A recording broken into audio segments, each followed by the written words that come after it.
ఏంటి? ఏం జరుగుతాంది? మొన్నటి వరకు పోరాటం జేసిర్రు. ఇప్పుడు కోర్ట్‌లో స్టే ఉండడం జరిగింది. మళ్ళా కొంత వినిపిస్తా ఉంది. ఇక్కడ పార్క్ కొడతామంటూ, లేపోతే ఇంకోటి వ్యాఖ్యలు చేస్తా ఉన్నారు. ఎట్లా చూడొచ్చు? ఇది యాక్చువల్లీ 400 ఎకర్స్‌ని బయోడైవర్సిటీ గురించి అని చెప్పేసి యూనివర్సిటీలో ఉన్న బయోడైవర్సిటీ డిస్టర్బ్ కావద్దని చెప్పేసి విద్యార్థులంతా ఉద్యమం చేసినాము. హ్మ్. దాన్ని ఆధారంగా చేసుకొని ఫ్రస్ట్రేషన్‌లో ఉన్న స్టేట్ గవర్నమెంట్ ఏం చేస్తుందంటే లేని స్టేట్మెంట్లు ఇస్తున్నారు. హ్మ్. ఏంది మొత్తం క్యాంపస్ తీసుకుంటాం. క్యాంపస్‌లో ఎకలాజికల్ పార్క్ పెడతాము అంటున్నారు. హ్మ్. అరే బాబు! మీ గవర్నమెంట్‌లో ఎవరు సలహాలు ఇస్తున్నారో మాకైతే తెలుస్తలేదు గానీ హ్మ్. ఇప్పటివరకు గత 74 నుంచి ఈ సంవత్సరం వరకు గూడా ఇక్కడున్న జీవాలైతేంది, స్పెసీస్ అయితేంది, స్టూడెంట్స్ అయింది అంతా కలిసిమెలిసి ఎకలాజికల్‌గానే అంతా ఎడ్యుకేషన్ అండ్ ఎకలాజికల్ బ్యాలెన్స్‌గానే నడుస్తున్నది. హ్మ్. అంటిల్ అండ్ అన్‌లెస్ మీరొచ్చి 400 ఎకరాలు కబ్జా చేయడానికి ప్రయత్నించినప్పుడు తప్ప, హ్మ్. ఇక్కడ నేచర్ అంతే ఉన్నది, ఎకలాజికల్‌గా అంతే ఉన్నాం, ఎడ్యుకేషన్ పరంగా గూడా అంతే ఉన్నాం. ఇది కేవలం ఏందంటే డిస్టర్బ్ చేయడం కోసం తలా తోక లేని స్టేట్మెంట్ జీర్ణించుకోలేకపోతున్నది. మామూలుగా అయితే గవర్నమెంట్ జీర్ణించుకోలేకపోతుంది. ఏంది మనకి ఎదురు దెబ్బ తగిలింది గదా! హ్మ్. 400 ఎకరాలు మనోళ్ళకి తిందామనుకున్నారో, మరి ఏం చేద్దాం అనుకున్నారో. హ్మ్. అంతెందుకు ఇప్పుడు ఏ యూనివర్సిటీ చూసుకున్నా గానీ స్టేట్‌లో అదే పరిస్థితి ఉన్నది. ఏ యూనివర్సిటీలో ఎవరు కబ్జా పెట్టేది తెలుస్తలేదు స్టేట్ గవర్నమెంట్ సంబంధించినోళ్ళు కాంగ్రెస్ వాళ్ళు. హ్మ్. సో, ఇటువంటి సుప్రీం కోర్ట్ గూడా ముట్టికాయలేసినది. హ్మ్. ఏమని, "ఎట్లా కొట్టేస్తారు మీరు చెట్లు కొట్టేయొద్దు గదా!" అని జెప్పేసి. హ్మ్. దాన్ని భరించలేకనే ఇదంతా స్టేట్మెంట్లు ఇస్తున్నారు. స్టూడెంట్స్‌ని అయోమయం గురి చేయడానికి తప్ప, హ్మ్. మేము మాత్రం అయోమయం గురి కాట్లేదు. మేమైతే గట్టిగా ఉన్నాం. హ్మ్. మాకు గావాల్సిన 400 ఎకరాలు ఇంకో విషయం ఏందంటే కాంగ్రెస్ గవర్నమెంట్‌కి 400 ఎకరాలు పట్టుకొని ఏలాడుతున్నారు. హ్మ్. ఫర్ యువర్ కైండ్ ఇన్ఫర్మేషన్ హ్మ్.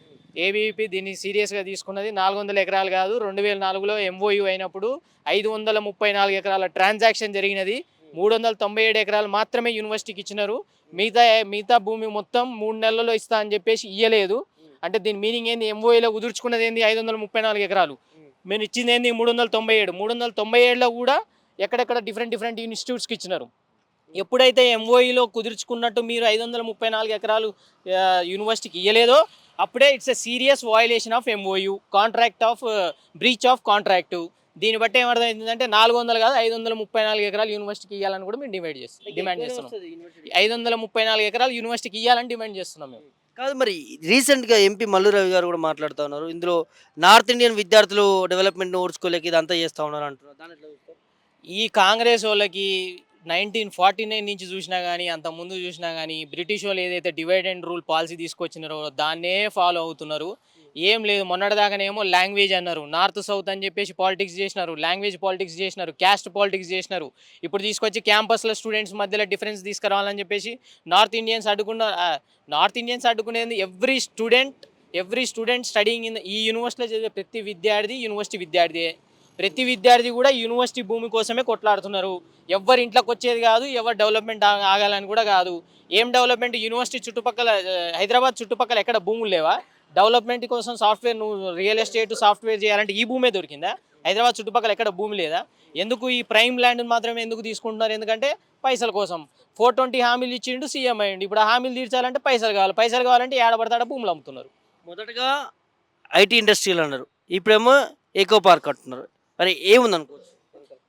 మొదట ఐటీ ఇండస్ట్రీస్ అని చెప్పేసి 1974లో ఇందిరాగాంధీ గారు అలాట్ చేసినప్పుడే ఇది అకాడమిక్ పర్పసెస్గా ప్యూర్గా యూజ్ చేసుకోవాలని చెప్పేసి క్లియర్గా మెన్షన్ చేసినారు. దాని తర్వాత ఇప్పుడు వచ్చి అదే కాంగ్రెస్ గవర్నమెంట్కి సంబంధించిన వాళ్ళు వచ్చి ఇప్పుడు ఈ 400 ఎకర్స్ ప్రైమ్ ల్యాండ్ మీద కన్నుబడి దీన్ని ఏం చేసినారంటే IT park IT industries IT దానికి ఇస్తున్నారని చెప్తున్నారు.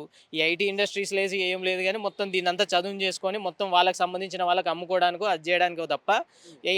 ఈ ఐటీ కారిడార్ ఐటీ ఇండస్ట్రీసే కావాలంటే నేను అనేది అదే హైదరాబాద్ చుట్టుపక్కల ఎక్కడ భూములు లేవా? హ్మ్. ఉన్నాయి కదా! హ్మ్. అక్కడ డెవలప్ చేసుకోవచ్చు కదా ఐటీ. హ్మ్. ఇంకోటి హైదరాబాద్ కేంద్రంగా ఐటీ డెవలప్ చేస్తున్నాం ఫైన్. హ్మ్. మిగతా డిస్ట్రిక్ట్స్‌కి కూడా ఐటీ డెవలప్ చేయడానికి విస్తరించాలనే ఆలోచన మీకుంటే బావుంటదింకా. హ్మ్. ప్రభుత్వానికి ఈ ఆలోచనను గూడా మీరు వ్యతిరేకిస్తున్నారు. Echo park. ఎకో పార్క్ అనేది నేను అదే కదా చెప్తున్నది. ఎకో పార్క్ అంటున్నావు. ఆల్రెడీ హైదరాబాద్ సెంట్రల్ యూనివర్సిటీ ఈ 2000 ఎకరాలు అందరికి ఇయ్యంగా 16, 18 ఎకరాలుంది. 1800 ఎకరాలున్నాయి.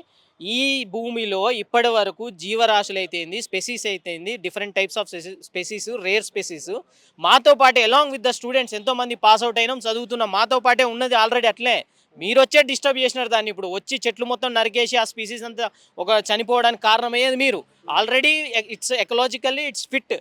ఆల్రెడీ అది ఎకలాజికల్గా ఉన్నది. మేము ఎడ్యుకేషన్ కూడా మేము కూడా అందులో చదువుకోవడానికి మాకు కూడా రీసెర్చ్కి ఏంటంటే నేచర్ అనేది కొంచెం దగ్గర ఉంటే we will be good at research. And ఈ యూనివర్సిటీ అనేది రీసెర్చ్కి పెట్టింది పేరు ప్రపంచంలో.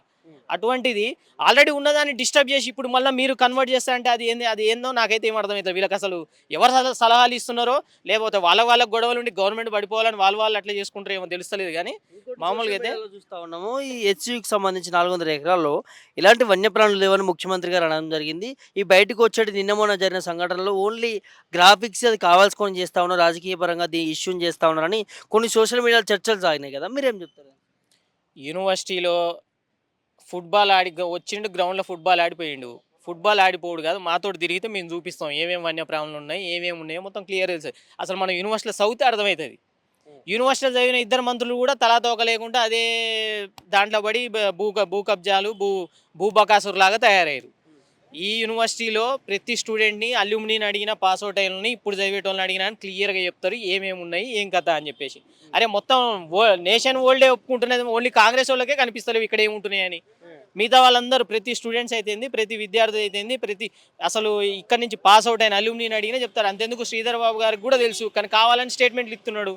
మరి ఆయన ఇంకేమన్నా కావాలో మరి వాళ్ళ సీఎం దగ్గర నుంచి ఏమో తెలియదు. కానీ ఇంకోటి, ఇప్పుడు ఈ స్టేట్మెంట్లు పక్కన పెడితే ఈ స్టేట్మెంట్లతో పాటు సాక్షాత్ మినిస్టర్లే ప్రెస్ మీట్లు పెట్టి మరి పేటీఎం బ్యాచ్ ఇక్కడ ధర్నాలు చేస్తున్నారని చెప్పేసి అన్నారు.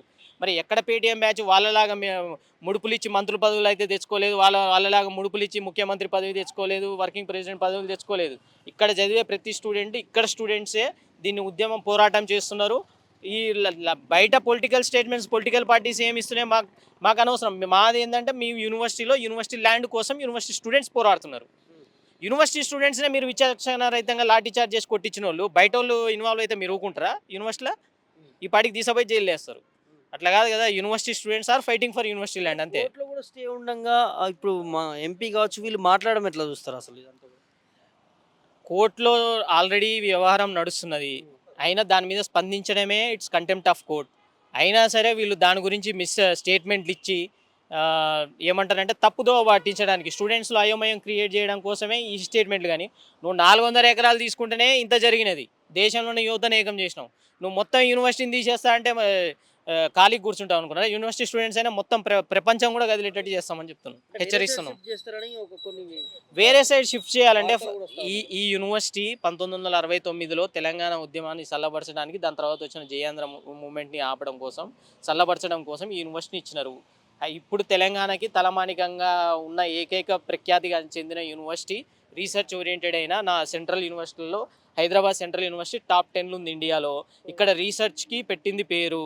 మన స్టేట్ యూనివర్సిటీలో ఆల్రెడీ భ్రష్టు పట్టించారు. అక్కడ టీచింగ్ ఫ్యాకల్టీ లేదు, నాన్ టీచింగ్ ఫ్యాకల్టీ లేదు, ఏం లేదు, అక్కడ భ్రష్టు పట్టించారు. ఈ యూనివర్సిటీ టాప్ 10లో ఉన్నది. ఇక్కడ ఉన్న ఫ్యాకల్టీకి పేటెంట్ రైట్స్ కూడా ఉన్నాయి, వరల్డ్ ఫేమస్ ఫ్యాకల్టీ కూడా ఇక్కడ ఉన్నారు. అటువంటి ఈ యూనివర్సిటీని 69 నుంచి ఇప్పటివరకు ఎస్టాబ్లిష్ అయ్యి వెల్ డెవలప్ అయ్యి ఇన్ఫ్రాస్ట్రక్చర్ ప్రకారం కూడా వెల్ డెవలప్ అయిన యూనివర్సిటీని వేరే స్టేట్తో షిఫ్ట్ చేస్తామని చెప్పేసి అనేది వాళ్ళది ఏమైనా పబ్బం గడుపుకోవడానికి ఇచ్చే ఉచిత స్టేట్మెంట్లు తప్ప అది జరిగే ప్రసక్తే లేదు, జరగనీయమని కూడా మేము ఈ స్టేట్ గవర్నమెంట్ హెచ్చరిస్తున్నాం. ఒకవేళ ఇప్పుడే ఇలా మాట్లాడారు, రేపటి తర్వాత 16 తర్వాత ఒకవేళ ఇదే కంటిన్యూ చేస్తే ఎట్లా ఉండబోతుంది? 16 తర్వాత దాని మీద నేను ఇప్పుడే స్పందించాను, ఎందుకంటే కోర్టులో ఉంది కాబట్టి. కోర్టు ఏం తీర్పిచ్చాను, we are very much respectful for the honourable court, supreme court and high court.